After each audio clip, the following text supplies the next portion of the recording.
if you're thinking about quitting your job because you've been there for a while and you haven't been promoted yet, I want to leave this with you.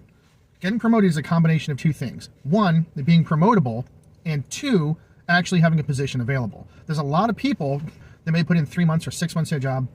They get angry because they're not getting promoted and they want to move on. But if you do that, number one, you're sabotaging your resume by having a short tenure on that resume.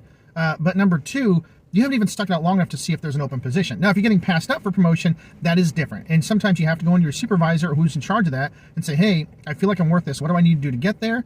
And get something solid, some kind of expectation. If they still don't meet it, you're free to go on. But just remember, sometimes you don't get promoted, not because you're not a person that could be promoted, but because it's just not a place for you. I went through that too. I spent 3 years being the number one person in my company, in my position, but I couldn't get promoted until there was a position available. And by that time, I almost expected them to be done with me, but they didn't. After 3 years, they decided I could be promoted. So there you have it. Sometimes you got to stick it out and sometimes you have to move on.